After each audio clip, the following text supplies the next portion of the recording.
Selamat siang Bapak Ibu semua. Ini slide-nya di layar udah muncul kan ya? Oke, udah.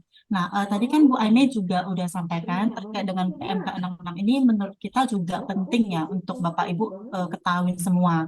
Karena kan bentar lagi juga kita sudah mau nyusun SPT tahunan. Nah, kira-kira apa sih yang mesti kita perhatiin di SPT tahunan itu? Jangan-jangan nanti ini jadi pertanyaan bagi si pihak KPP. Nah, makanya kita perlu sampaikan terkait dengan PMK 66 ini.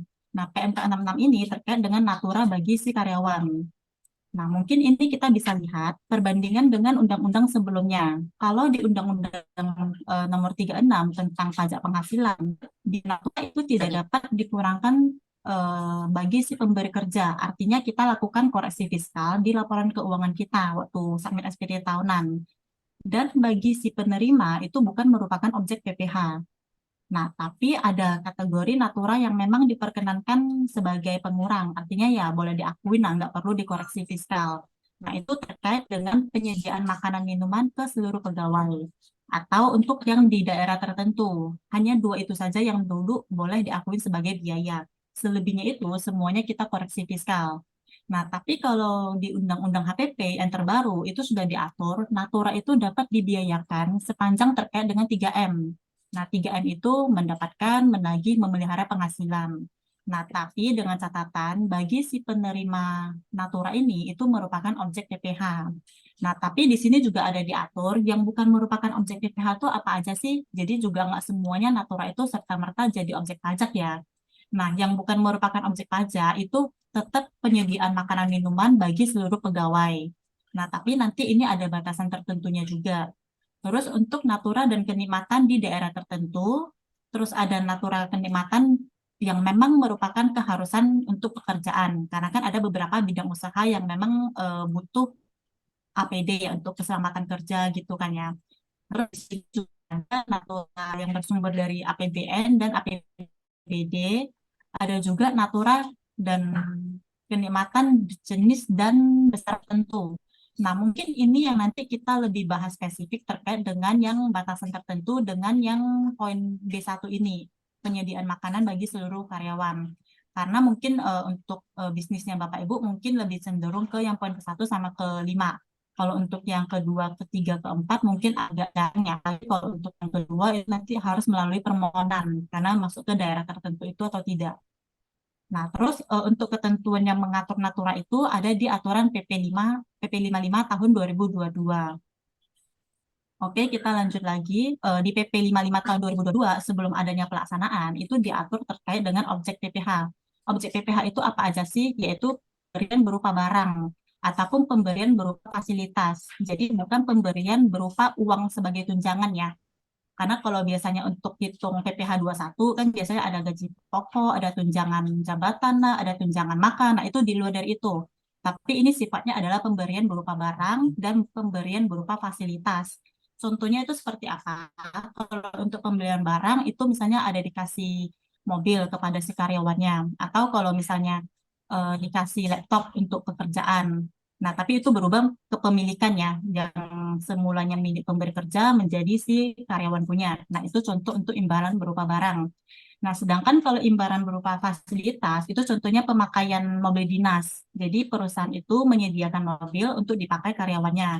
Atau perusahaan itu menyewakan kendaraan untuk karyawannya. Nah, itu juga masuk dalam salah satu penatura. Tapi harus berhubungan dengan hubungan pekerjaan. Nah, terus untuk penilaiannya itu bagaimana? Kalau untuk yang berupa barang itu kita menggunakan nilai pasar. Sedangkan kalau untuk yang berupa kenikmatan atau fasilitas itu berupa real biaya yang kita keluarkan. Jadi misalnya nih barang kita ngasihnya berupa barang. Mobilnya mungkin dibelinya tahun 2020. Nah, tapi baru dikasih ke si karyawan itu di tahun 2023. Nah, otomatis kan nilainya kan pasti beda kan. Nah, di sini menggunakan nilai pasar. Dilihat mobil ini di pasaran itu kira-kira harganya itu berapa sih? Nah, itu nanti dihitung di PPh 21-nya kita sebagai tunjangan natural. Nah, tapi kalau kita kasihnya berupa fasilitas, misalnya tadi kita sewain kendaraan. Nah, ini kan sudah actual cost yang kita keluarkan. Berarti yang masuk ke tunjangan natural di 21 kita, ya biaya yang kita bayar sewa kendaraan ini. Oke, terus ya. Terus di sini yang diberikan PPH itu apa-apa aja sih? Ini yang tadi sudah saya singgung, makanan minuman untuk seluruh pegawai, daerah tertentu, keharusan untuk pekerjaan, APBD, dan batasan tertentu lainnya. Nah, terus imbalan dan penggantian dalam bentuk natura dipotong berdasarkan ketentuan pemotongan yang berlaku, yaitu kita harus lapor ke PPh satu si pemberi kerja. Nah, nanti pemberi kerja motong, nanti akan tercantum di bukti potong pada saat bukti potong tahunan 1721 A1. Jadi kalau misalnya nanti Bapak Ibu lihat di 1721 A1 kan ada gaji, ada honor, ada bonus, nanti ada tunjangan natura juga. Nah, nilainya akan kita cantum di sana. Untuk aturannya sendiri, ini sebenarnya sudah berlaku sejak 1 Januari 2022. Nah, cuman dulu kan masih belum ada pelaksanaannya nih. Baru muncul pelaksanaannya itu di bulan Juli 2023. Jadi untuk 1 Januari 2022 sampai dengan bulan Juni 2023, itu nanti akan dilaporkan si penerima natura itu, artinya si karyawan itu sendiri, self-assessment. Nah, nanti start dari Juli sampai dengan Desember 2023, baru mekanismenya pemotongan di pemberi kerja, di PT-nya. Walaupun PP 55 ini sudah terbit di awal tahun ya, tapi balik lagi karena pelaksanaannya baru muncul di pertengahan tahun, yaitu PMK 66, makanya proses pemotongan ini baru start dari bulan Juli 2023. Oke, kita next. Nah, ini untuk ruang lingkupnya, yang tadi, biaya penggantian atau imbalan dalam bentuk natura, harus berkenaan dengan pekerjaan sehubungan dengan 3M-nya kita. Nah, biaya sehubungan dengan pekerjaan merupakan biaya yang berkaitan dengan hubungan pemberi kerja dengan pegawai. Jadi, balik lagi harus ada interaksi hubungan kerja. Jadi nggak bisa bilang kita kasih natura tapi kasihnya ke pihak ketiga. Nah, itu namanya bukan natura, tapi maksudnya ke imbalan, bukan pegawai. Tapi kalau dikasih ke karyawan, semuanya itu nanti masuk ke natura. Nah, biaya sehubungan dengan jasa yang merupakan biaya karena adanya transaksi jasa antar wajib pajak. Terus untuk ketentuan pembebanan biayanya, tadi kan kita ada menggunakan barang sama menggunakan kos ya. Nah, kalau menggunakan barang, kita mesti lihat dulu barang yang kita kasih ini nanti mempunyai masa manfaat eh, lebih dari 1 tahun atau enggak. Kalau misalnya barang yang mempunyai masa manfaat lebih dari 1 tahun, maka pembebanannya itu melalui metode penyusutan. Contohnya, perusahaan beli kendaraan. Nah, kendaraan kalau mobil kan di pajak itu penyusutannya 8 tahun ya. Contohnya mobilnya 500 juta. Jadi kita bebanin 8 tahun, 500 juta dibagi 8 tahun, dibagi lagi 12 bulan. Nanti nilai per bulannya itu berapa, itu yang masuk ke tunjangan naturanya. Nah, bagi si perusahaan juga sama, pembebanannya melalui biaya penyusutannya ini. Nah, tapi kalau misalnya naturanya di bawah 1 tahun yang tadi, pada saat kita keluarin biaya itu, ya berarti pada saat aktual kita udah keluarin sewa tadi, ya anggap sebagai biaya langsung. Nah, pemberi kerja harus melaporkan biaya natura itu dalam SPT tahunannya. Tadi, karena ini adalah biaya bagi si pemberi kerja, berarti harus muncul di laporan laba ruginya tadi. Oke, kita next. Natura atau kenikmatan yang dikecualikan dari objek PPh. Ini hanya mempertegas saja yang tadi. Yang dikecualikan dari objek PPh ada 5 poin ini, yaitu makanan minuman yang disediakan untuk seluruh pegawai, yang di daerah tertentu disediakan sehubungan dengan pekerjaan dan besaran tertentu. Ini sudah ada aturan yang lebih lanjut yang mengatur, yaitu tentang PMK 66 tadi. Nah, tapi kalau untuk natura yang bersumber dari APBD, ini tidak ada aturan turunannya. Oke, kita lanjut lagi. Nah, ini yang poin pertama yang tadi kita mau bahas yang dikecualikan dari objek natura. Nah, di sini disebutkan makanan minuman yang disediakan si pekerja di tempat kerja. Jadi, balik lagi ya, yang dikasih itu adalah fasilitas makanan dan minuman. Jadi, bukan uang yang dikasih ke si karyawan. Nah, itu bisa berupa apa aja, kupon makanan dan atau minuman bagi pegawai bagian pemasaran, bagian transportasi, dan dinas luar lainnya. Nah, ini maksudnya satu PT itu kan misalnya karyawannya kan ada beda-beda ya. Ada yang karyawan yang stay di kantor, ada yang karyawan yang mungkin harus dinas ke luar kantor kan. Nah, bagi untuk yang karyawan stay di kantor, berarti makanan minumannya itu harus dipesan dari kantornya. Balik lagi nggak boleh ngasih tunjangan uang ke si karyawannya. Nah, tapi kalau untuk karyawan yang memang harus di keluar kantor, dia kan nggak bisa makan di kantor dong, kan nggak mungkin ya. Waktu dia dinas keluar, terus kucuk-kucuk pulang lagi untuk makan lagi, terus dinas lagi kan. Nah, makanya itu ada kasih, oke, kamu dinas keluar kantor, kupon itu nanti ada batasan nilainya. Nah, ini kalau kita lihat, nilai kupon yang dikecualikan dari objek PPh adalah 2 juta untuk satu pegawai dan untuk 1 bulan, atau sejumlah dengan pengeluaran makanan minuman di tempat kerja per pegawai per bulan. Jadi juga ada batasannya 2 juta. Misalnya untuk makanan minuman yang disediakan itu 2 juta. Nah, berarti untuk batasan si orang yang dinas, dia 2 juta, selisih 500-nya itu nanti kita koreksi. Nah, ini nanti contoh perhitungannya di slide berikutnya. Terus yang dimaksud transaksi bukan uang untuk ditukar dengan gantian dia reimbursement. Jadi kalau uang reimburse itu nggak masalah. Nah, terus di bahan makanan minuman atau bahan bagi seluruh pegawai dengan batasan nilai tertentu. Pengaturan pengecualian termasuk bisa ya tur besaran ini nggak ada nya. Ini contoh yang dilakukan untuk makanan. Contohnya PTBA memberikan makanan minuman ke seluruh pegawainya, nilainya itu 2 juta per bulan untuk masing-masing karyawan. Tapi karena divisi pemasaran itu dia harus dinas keluar, maka dia dikasih kupon itu limitnya 2,7 juta. Nah, dalam hal ini, kupon bagi si divisi pemasaran itu dikecualikan dari objek PPh, yaitu cuma 2,5 juta. Jadi selisihnya antara 2,7 juta yang dikasih ke si marketing itu dengan nilai batasan yang ada di kantor 2,5 juta, berarti kan ada selisih 2 juta tuh. Nah, makanya 2 jutanya itu adalah objek PPh. Ini yang nanti masuk ke tunjangan natura di PPh 21.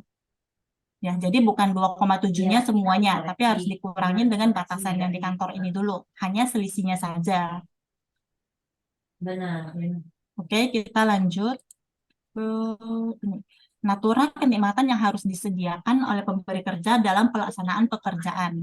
Nah, ini natura-natura yang memang harus dipakai untuk pekerja itu dan harus diatur dalam undang-undang.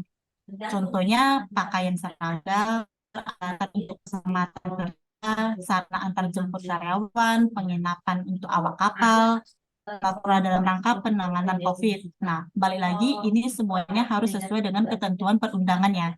Jadi bukan serta-merta perusahaan Bapak Ibu ada pakaian seragam nih, misalnya PT-nya, tapi ini nggak diwajibkan dalam peraturan perundangan. Nah, maka itu tetap harus dikoreksi fiskal atau masuk ke naturanya si karyawan tersebut.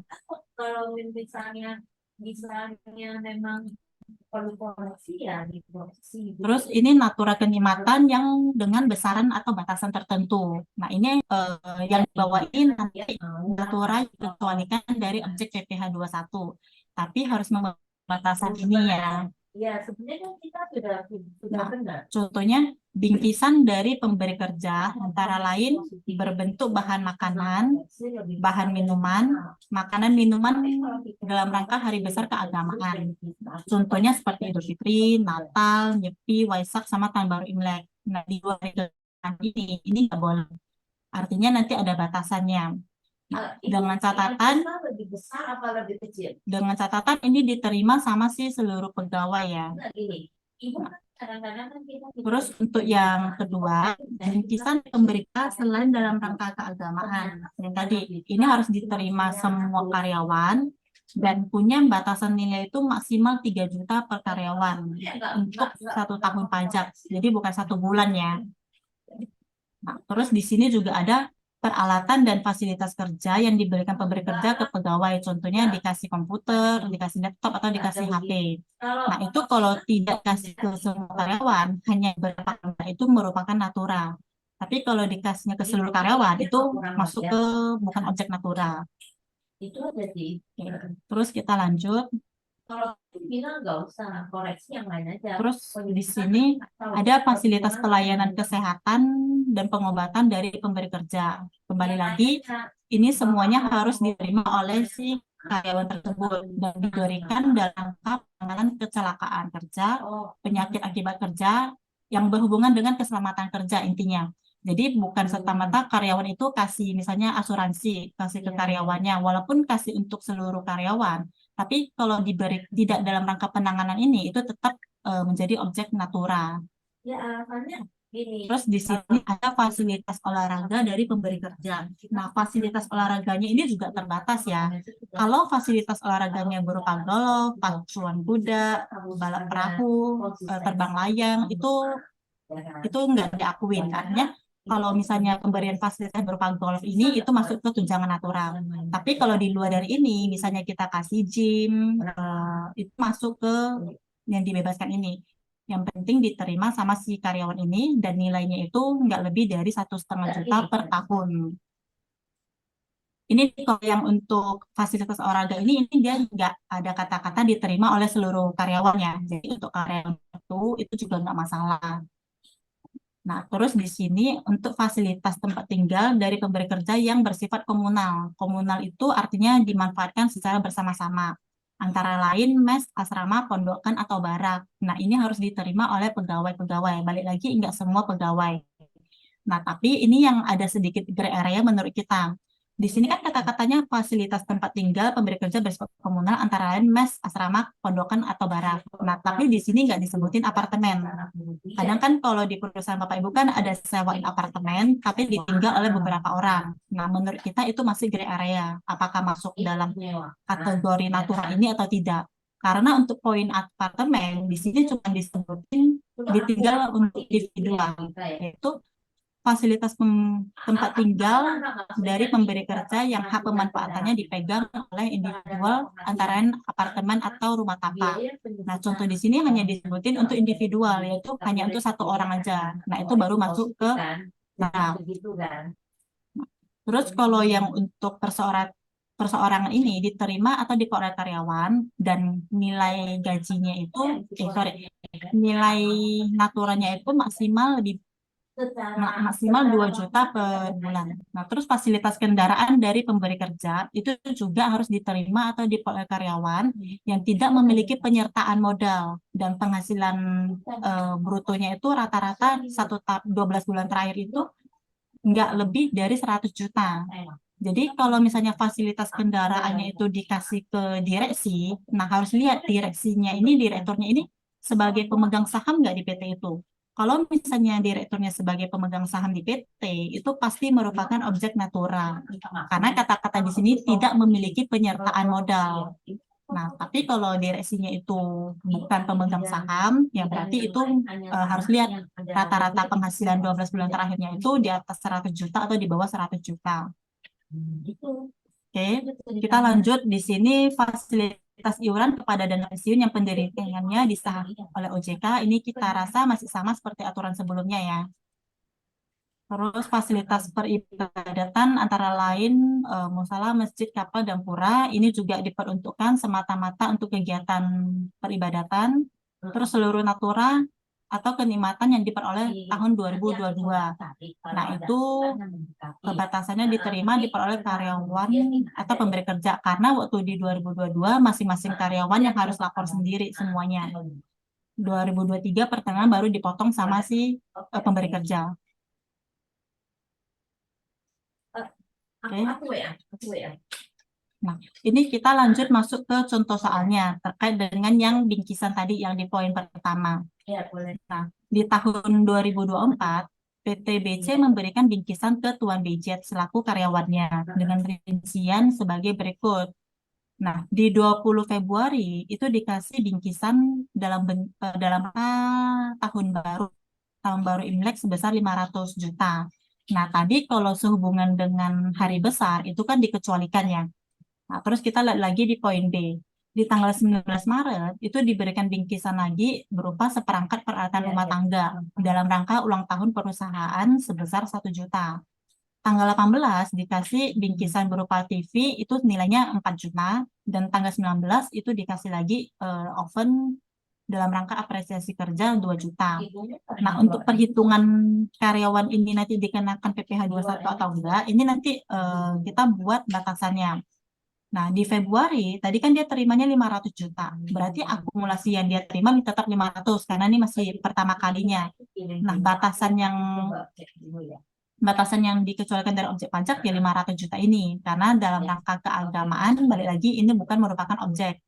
Nah, terus di Maret, dia dikasih lagi 1 juta. Nah, 1 juta ini kita akumulasi masuk ke yang akumulasi baru, karena ini baru merupakan objek. Nah, tapi kan tadi kan ada batasannya kan harus di atas 3 juta. Kalau masih di bawah 3 juta, itu masih non objek. Karena 1 juta masih belum melebihi limit 3 juta, maka yang di Maret ini dikecualikan dari PPh. Nah, terus di bulan Juni dikasihnya kan 4 juta. Berarti akumulasinya ini kan sudah 5 juta kan. Nah, karena 5 juta udah lebih dari 3 juta, maka selisihnya 2 juta ini yang merupakan objek natural di bulan Juni ini. Harus dilaporin ke PPh 21 masa Juni. Nah, di bulan Agustus dia terima lagi 2 juta, karena sudah lebih dari 3 juta tadi, maka 2 juta ini semuanya masuk ke objek natural. Nah, kalau dari sisi kita saranin nanti Bapak Ibu sih buat list begini juga. Jadi kelihatan akumulasinya itu udah kecapai sampai angka 3 juta atau enggak. Karena kalau enggak ada list tabelnya begini, nanti kan kadang kan enggak ketahuan ya akumulasinya ini udah lebih dari 3 juta atau belum. Mana yang merupakan sehubungan dengan hari keagamaan atau enggak. Oke, kita lanjut. Ini contoh yang kedua. Tuan JD merupakan manajer yang telah bekerja 4 tahun di PT Jeki. Nah, Tuan JD ini tidak mempunyai penyertaan modal di PT tersebut. Mulai tahun 2025, si Tuan JD ini menerima fasilitas kendaraan berupa mobil sedan. Nah, terus rata-rata penghasilan brutonya, ini ada contohnya nanti rata-ratanya. Nah, ini kita masuk ke tabel yang pertama aja. Di Januari 2025, nilai penghasilannya si Tuan JD tadi itu 80 juta di luar dari naturanya tadi. Nah, tapi kan sejak Januari kan dia kan dikasih natura tuh. Nah, nilainya 20 juta. Nah, dihitung rata-rata 12 bulan terakhir ternyata gajinya masih di bawah 95 juta untuk periode Februari 2024 sampai Januari 2025. Nah, ini kenapa ngambil yang Februari 2024? Karena tadi dia bilang rata-rata 12 terakhir. Karena kan kita lagi ngitung yang Januari 2025-nya. Makanya yang kita lihat itu rata-rata gaji yang stuck dari Februari 2024 sampai Januari 2025. Nah, berarti kalau yang untuk Januari ini masih di bawah 100 juta, berarti ini masih belum masuk dalam kategori natural. Terus di Februari, di sini gaji dia 90 juta, ada kenaikan. Nah, terus nilai tunjangannya juga ada kenaikan 22 juta. Kalau dirata-ratakan 12 bulan terakhir, dia udah masuk ke 105 juta. Nah, berarti kan di sini kan sudah lebih dari 100 juta. Nah, begitu juga yang bulan Maret. Kalau dirata-ratain, dia juga udah sampai 110 juta. Maka untuk 22 juta sama 21 juta yang di Februari sama Maret ini merupakan objek natura, masuk ke PPh 21-nya dia. Ya, jadi kata kuncinya itu harus lihat rata-rata 12 bulan terakhir. Oke, kita lanjut. Untuk natura yang di daerah tertentu, ini mungkin hanya sekilas saja ya. Nah, ini meliputi sarana-prasarana atau fasilitas untuk pegawai dan keluarganya berupa tempat tinggal, pelayanan kesehatan, pendidikan, peribadatan, pengangkutan olahragawan, sepanjang lokasi usaha pemberi kerja mendapatkan penetapan daerah tertentu dari DJP. Nah, makanya tadi kita bilang, kalau untuk yang daerah tertentu ini, nggak semuanya daerah itu langsung ditetapin daerah tertentu. Jadi harus melalui approval dari DJP dulu. Kalau sudah ditetapin itu adalah daerah tertentu, baru kita bisa masuk ke kategori ini. Oke, kita lanjut. Tata cara penilaian dan penghitungan penghasilan. Nah, ini yang tadi sudah bahas di awal. Kalau kita ngasihnya berupa barang, itu menggunakan nilai pasar.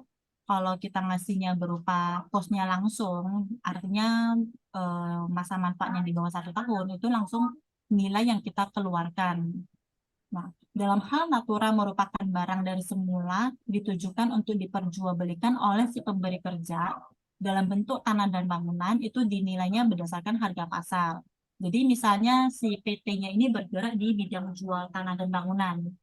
Nah, properti-properti yang dia bangun kan itu kan memang untuk tujuan diperjualbelikan. Nah, kalau misalnya tanah bangunan itu mau dikasih ke si karyawan, berarti itu harus menggunakan nilai pasar dulu. Nah, tapi kalau selain dari tanah dan bangunan, itu menggunakan nilai HPP. Misalnya, PT itu bergerak di jual barang nih, misalnya. Katakanlah dia jualnya buku, misalnya. Berarti kalau bukunya itu dia mau kasih ke si karyawannya, berarti hanya menggunakan nilai HPP aja, di luar dari marginnya. Oke. Terus penilaian atas kenikmatan dengan masa manfaat lebih dari 1 bulan diberikan sehubungan dengan pekerjaan dilakukan setiap bulan. Ini yang tadi melalui metode penyusutan. Nah, dalam hal kenikmatan diberikan kepada lebih dari 1 karyawan, maka itu nanti akan dibagi secara proporsional. Misalnya satu PT itu dia mau menyediakan futsal ya, biasanya dikasih futsal ke karyawannya. Futsal itu kan digunakan untuk rame-rame kan. Nah, kita ngambil dari nilai sewa futsal, misalnya sewa futsalnya 2 juta, yang main futsal itu 10 orang. Nah, nanti 2 juta itu dibagi 10 orang. Jadi ketahuan rata-rata per karyawan itu berapa. Oke, kita lanjut. Saat pemotongan PPh, pemberi kerja dalam bentuk natural dan kenikmatan wajib melakukan pemotongan PPh sesuai dengan ketentuan yang berlaku. Nah, pemotongan PPh ini kalau untuk pengalihan tanah dan bangunan itu di pada saat terjadinya pengalihan atau akhir bulan terjadinya pengalihan. Nah, terus kalau untuk penggantian imbalan sehubungan dengan pekerjaan dalam bentuk natura yang diterima atau diperoleh di masa Januari sampai dengan masa Juni 2023 dikecualikan dari pemotongan. Yang tadi kita singgung di awal karena aturan PMK 66 ini baru terbit di Juli, maka untuk dari 1 Januari 2022 sampai dengan Juni 2023 itu nanti dilaporkan sama si penerima naturanya sendiri dan harus dilaporkan di SPT tahunan orang pribadi itu sendiri.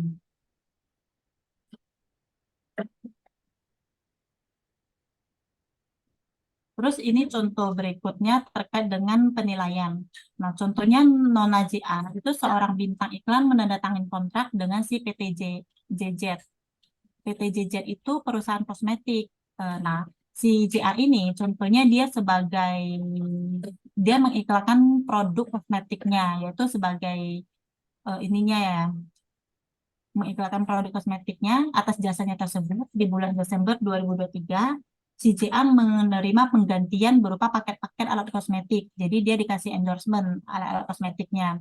Nah, itu kalau dilihat nilai-nilai kosmetiknya itu 10 juta. Maka 10 juta inilah yang menjadi nilai PPh 21-nya, yaitu berdasarkan HPP-nya dia. Nah, tapi kalau contoh yang kedua, di bulan September 2023, JC memberikan fasilitas apartemen ke Nyonya JS selaku pegawainya. Apartemen itu disewa dari si pihak ketiga secara bulanan. Nah, contohnya di September 2023, PT itu membayarkan biaya 75 juta. Nah, biaya itu terdiri dari apa aja? Di sini ada biaya sewanya 50 juta, ada pemeliharaannya 15 juta, ada utility-nya 10 juta. Jadi, sewa beserta dengan layanannya, semuanya 75 juta. Nah, fasilitas tempat tinggal dengan hak penggunaan dipegang oleh perseorangan kan tadi kan batasannya kan cuma 2 juta per bulan. Maka yang jadi objek pajak itu adalah 73 juta. Diambil dari 75 yang dibayarin, dikurangin dengan batas maksimalnya itu 2 juta. Nah, maka 7 juta ini masuk ke tunjangan natura di PPh 21 bulan September itu juga.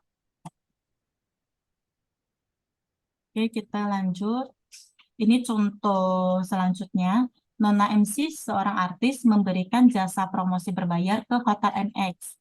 Nah, atas jasa promosi itu, si Nona ini mendapatkan 8 voucher untuk bisa nginep di hotel itu. Nah, kontrak jasa promosi itu ditandatangan di 1 Januari 2024. Dan pada saat tanda tangan itu, vouchernya juga dikasih ke si Nona itu. Jadi saat terutangnya 21 itu adalah di bulan Januari itu, paling lambat di akhir bulan Januari 2024. Terus PTMB merupakan perusahaan yang bergerak di bidang jasa konstruksi. PTMB memberikan jasa konstruksi berupa jasa pembangunan ke PT MY. Nah, sebuah perusahaan produsen eskavator yang pembangunannya di 1 Januari 2025. Nah, atas jasa konstruksi tersebut, disebutkan bahwa MY akan memberikan penggantian atau imbalan eskavator ke si PT MB ini. Nah, karena ini adalah transaksi konstruksi, jadi yang dipotong adalah PPh 4 ayat 2, yaitu di bulan akhir Desember 2025. Oke, nah ini selanjutnya hanya terkait dengan aturan peralihannya aja sih. Oke, mungkin kalau terkait dengan PMK 66 sih itu aja. Mungkin dari Bapak Ibu ada yang mau didiskusikan atau ada yang mau ditanyai, mungkin silakan.